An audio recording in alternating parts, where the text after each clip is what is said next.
était soumis. Le thème central, c'est lui qui change les temps et les circonstances. Ça, c'est le thème central, le thème général. C'est Dieu qui change les temps et les circonstances. Et le sous-thème qui m'a été confié, c'est le recours à Dieu. Ce soir, je voudrais donc commencer par faire mon introduction.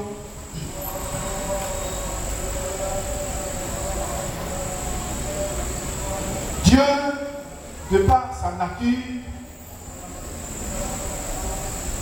de par sa position, il est créateur, il est infini, il est au-dessus de toutes choses, il est souverain. C'est celui qui commande toutes choses. Il a créé le ciel, il a créé la terre et tout ce qui existe. Au regard donc de cette disposition concernant le Seigneur, nous reconnaissons que Dieu est Amen. Dieu est celui, j'allais dire, qui dans sa position, normalement, par rapport à ce que je dis, est celui à qui rien n'échappe sur la terre et dans le ciel. Parce que c'est lui qui est le maître. Mais le plus souvent, nous confessons que Dieu est le maître des cieux et de la terre. Nous confessons que Dieu est celui qui change les temps et les circonstances. Nous le confessons et nous le croyons.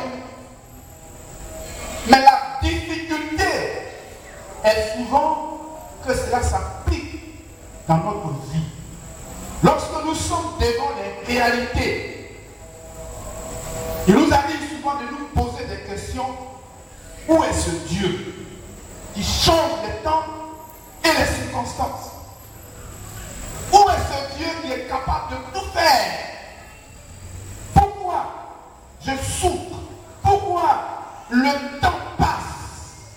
Dieu n'est-il pas un Dieu qui voit, qui regarde? Nous avons des projets et des bons projets. Projets de mariage, projets de société, toutes sortes de projets. Mais quand ça tarde, la question que nous nous posons le plus souvent, à quel moment Dieu va agir? À quel moment Dieu va intervenir? Et cela nous crée d'énormes problèmes. Et je crois que lorsque nous lisons la parole de Dieu, ce qui est bon de retenir, c'est que Dieu que nous servons est un Dieu de principe. Nous aurons l'occasion de parler de ça en large. Dieu est un Dieu de principe. Dieu ne nous exauce pas parce que nous faisons pitié. Non. Dieu ne nous exauce pas parce que nous savons parler, nous sommes éloquents. Mais Dieu est un Dieu de principe. Si nous demeurons dans les principes de Dieu, Dieu intervient et Dieu agit. Par rapport à ce moment que nous allons passer, je crois que lorsque nous allons finir, nous allons comprendre et nous allons savoir la position que chacun doit avoir. Parce qu'en réalité, nous voulons souvent que Dieu change les temps et les circonstances, mais en réalité, il y a souvent, pour beaucoup de chrétiens, pas que Dieu change les circonstances, mais que les conceptions changent, que les pensées à l'égard de Dieu changent, que nos cœurs vis-à-vis de Dieu changent, que notre manière manière de comprendre Dieu change avant qu'il ne change les temps et les circonstances. Donc, dans la vie de certaines personnes, ils attendent que Dieu change les circonstances. Mais en réalité, Dieu veut que eux-mêmes, dans leur cœur, leur conception, leur pensée, leur façon de faire change et que leur cœur même change avant que Dieu ne change les circonstances. Et je crois que lorsque nous allons finir, Dieu, dans sa grâce, nous aidera à comprendre. S'il faut que ce soit nos cœurs, nos conceptions, nos pensées qui changent d'abord avant que Dieu ne change les circonstances, à lui seul revient la gloire. Et je crois que c'est pour notre côté. C'est pourquoi, bien aimé, pendant ces moments que nous allons passer avec la grâce de Dieu, je voudrais que nous soyons attentifs. Parce que on peut parler, mais une seule phrase suffit certainement pour décanter toute une situation dans la vie d'un individu. C'est pourquoi il est bon que nous soyons attentifs.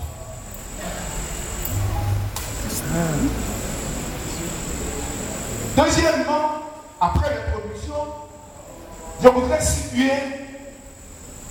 notre texte. Dans le livre de Daniel,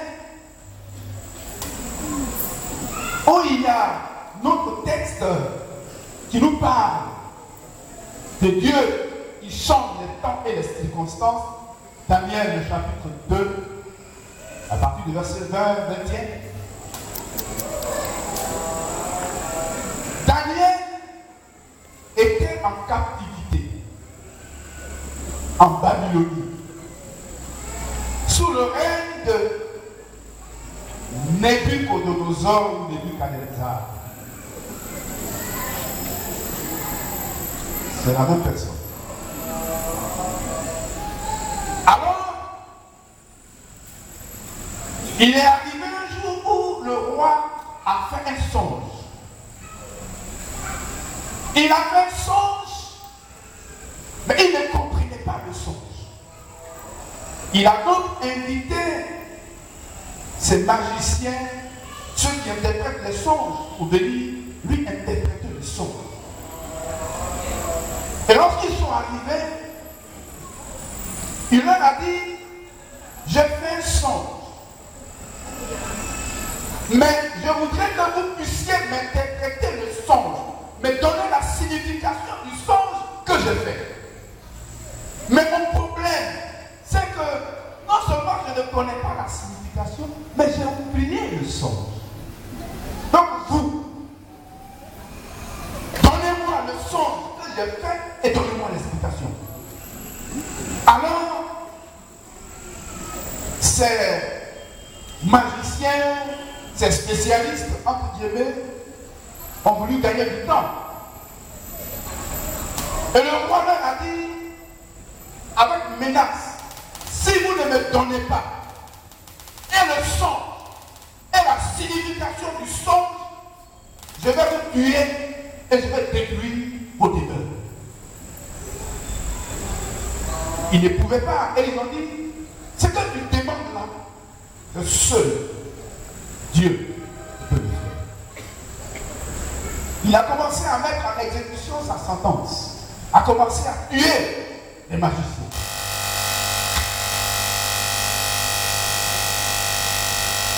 Daniel donc était menacé aussi. Parce que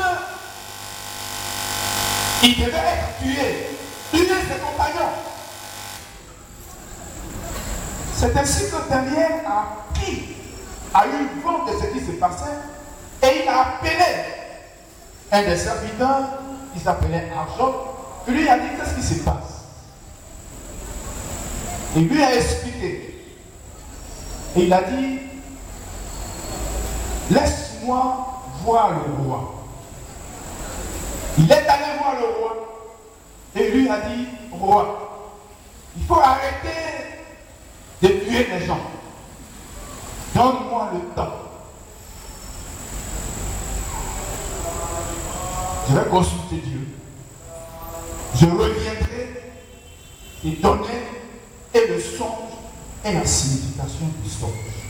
Daniel allait voir ses amis, Meshach, Shadrach, Abednego. Il leur a dit, aidez-moi à chercher la face de Dieu, parce qu'il y a un problème. Notre vie est menacée. Et lorsque Daniel a prié Dieu, lui et ses compagnons, la Bible dit, dans une vision, Dieu a montré le songe du roi à Daniel et lui a donné l'explication. Et Daniel, en guise de reconnaissance, a béni le Seigneur. Et il a dit, béni soit Dieu, celui-là qui est le maître des temps et des circonstances, celui qui change les temps et les circonstances. Et c'est là, cette phrase donc, qui est notre thème général, est donc l'expression d'une gratitude exprimée par Daniel parce que Dieu lui a ouvert les yeux par rapport au songe. Daniel est parti, il a donné le songe au roi, il a donné la signification. Ainsi, les temps ont changé. La sentence de mort s'est arrêtée. Et le cœur du roi s'est apaisé. Bien-aimés frères et sœurs, le Dieu de Daniel, aujourd'hui encore, c'est le même Dieu que nous prions. Bien avant que nous puissions entrer dans le vif de notre sujet, aujourd'hui je voudrais, dans mon introduction, vous donner quelques définitions.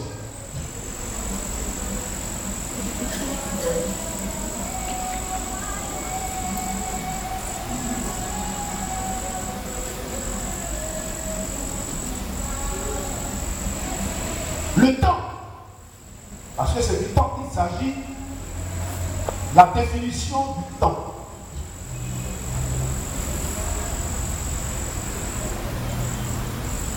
Lorsqu'on regarde le dictionnaire, on est souvent embrouillé. J'ai été beaucoup embrouillé quand j'ai regardé dans le dictionnaire parce que la définition du temps couvre presque tous les domaines de la vie. J'étais vraiment dans l'embarras du choix. Et je me suis donc rabattu sur la définition d'un théologien. Il dit le temps, c'est l'intersection qui existe entre l'éternité passée et l'éternité future.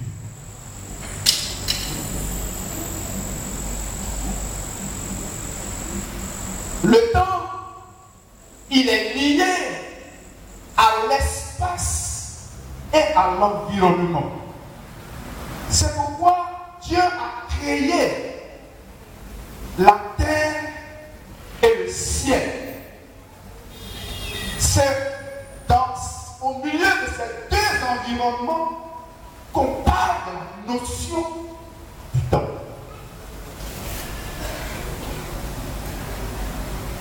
Sans environnement, sans espace, on ne parle pas de temps. Donc le temps n'existe pas en dehors de l'environnement et en dehors de l'espace.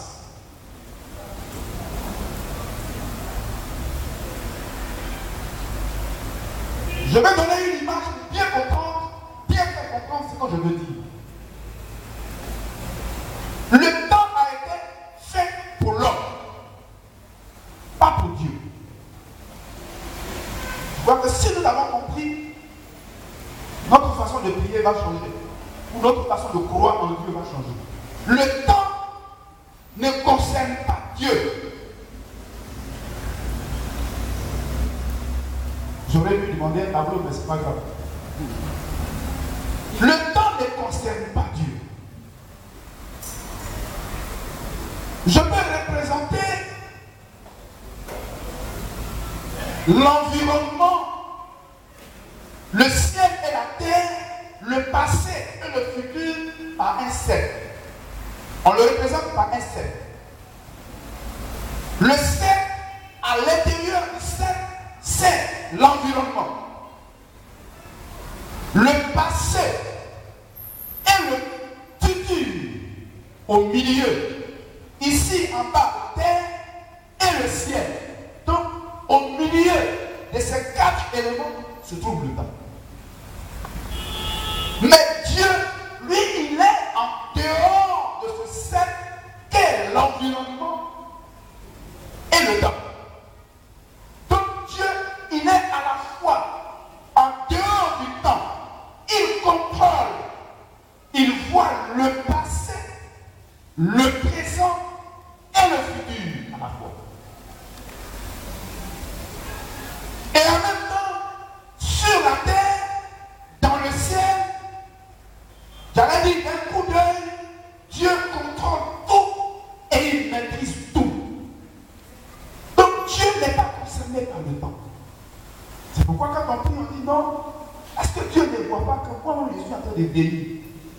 Est-ce que Dieu même ne voit pas que le temps est en train de passer? La notion du temps n'existe pas chez Dieu. Dieu a créé le temps pour l'homme. Pour comprendre cela, quand on va à l'école, on parle souvent du fuseau horaire.